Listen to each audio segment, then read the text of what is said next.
बिस्मिल्लाहिर्रहमानिर्रहीम। अस्सलाम वालेकुम। मैं हूं ज़ुबैर अवान। नाजरीन, ईद के दूसरे रोज़ लाहौर के एक घर में क़यामत का मंजर था। वो बच्ची जो कि स्कूल कॉलेज की टॉपर थी, उसे ससुरालियों ने मुबैना तौर पर गला दबाकर बेरहमी के साथ कत्ल कर दिया। उस बच्ची का बूढ़ा बाप मेरे साथ खड़ा होकर रो रहा है। इन दो भाइयों की वो अकलौती बहन थी। क्या हुआ ये सारा मामला, तो आइए इनसे पूरी बात जानते हैं। पहले तो अल्लाह करीम आपको सब्र जमील अता फरमाए। क्या हुआ ये सारा मामला आपकी बेटी के साथ? बस वही डिमांड थी उनकी कि जो हमें 10 लाख दोगे तो हम बेटी को ये करे ये इसी वजह से उन्होंने हमें गला घोट के मेरी बेटी को मार दिया इन्होंने। हमें तो पता भी नहीं लगने दिया इन्होंने। अस्पताल जब लेके आए और जब हमें बताया कि वो ही गला घोट के मार दिया उन्होंने। किस और चीज़ के पैसे मांगते थे आपसे? वैसे ही जी हमें दुकान ले लिए, दुकानें ना उनकी दुकानें लेनी है, ऐसे दे दो वैसे दे दो।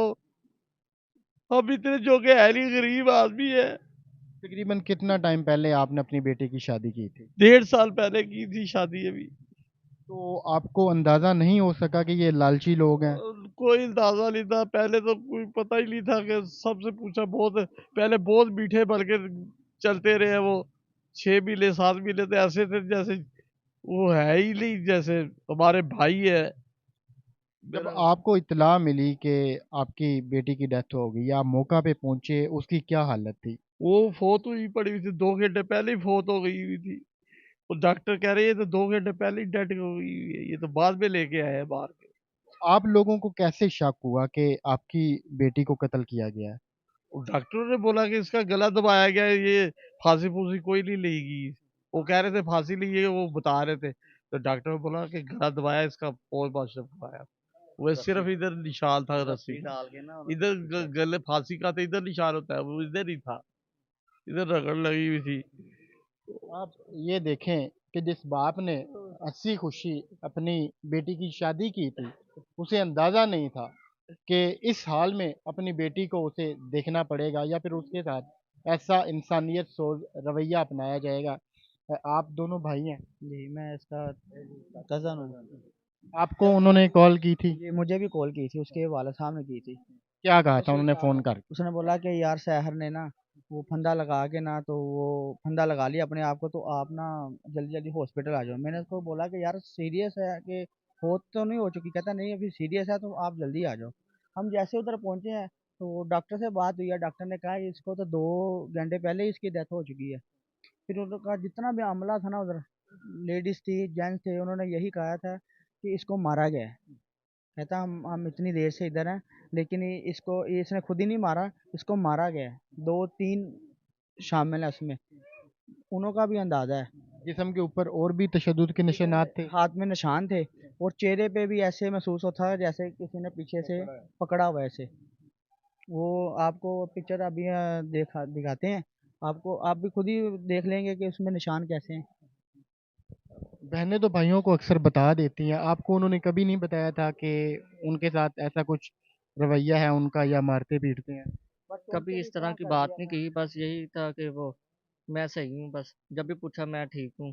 कोई इस तरह की बात नहीं की कभी कि सबसे पहले मौका पे आप पहुंचे, मैं पहुंचा हूँ उधर।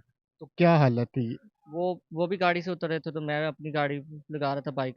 उसी दौरान में वो गाड़ी से उतरे, उसके भाई ने ही पकड़ के उसको स्ट्रेचर पे रखा है, बड़े भाई ने। दोनों अंदर, वो दोनों भाई छोटे और बड़े ने अंदर लेके गए, बाप उसका अंदर लेके गए, इमरजेंसी में ले गए। उन्होंने इमरजेंसी में शॉक दे के भी देखा, तो उन्होंने कहा नहीं, इसको काफ़ी टाइम हो गया। उन्होंने कहा ये इसकी पल्स बड़ी देर पहले की रुक चुकी है। अब आपकी चूंकि बेटी चली गई है, क्या मुतालबा है, क्या चाहते हैं? मैं कहता हूँ कि वजीर आला मरियम आए, हमारे को इंसाफ जो आए आगे, और इधर कोई स्टेट बड़ा आए, कोई बड़ा अफसर आए, आई पंजाब आए और हमें इंसाफ दे। वो आगे हमें बताए कि हम उसको नहीं छोड़ेंगे, हमें इंसाफ मिल जाए, बस इंसाफ चाहिए हमें, और कुछ नहीं चाहिए। मरियम साहब से मैं बोलता हूँ, मरियम साहब मैं आगे हमारे दुख में शामिल हो, और उनको बताता हूँ मेरी बेटी का ऐसे ये हाल हुआ है, आप भी किसी की बेटी है।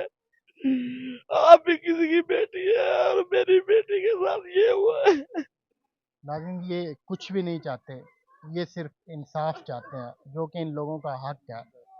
और जब भी आप अपनी बेटियों की शादी करने लगे तो खुदा के लिए अच्छे से जांच पड़ताल कर लिया करें कि कैसे लोग हैं। खुदा न खास्ता भेड़िए निकल आए तो फिर आप ये देख सकते हैं कि बज़ाहिर इन्हें मासूम दिखने वाले लोग कैसे निकले और उन्होंने क्या कर दिया।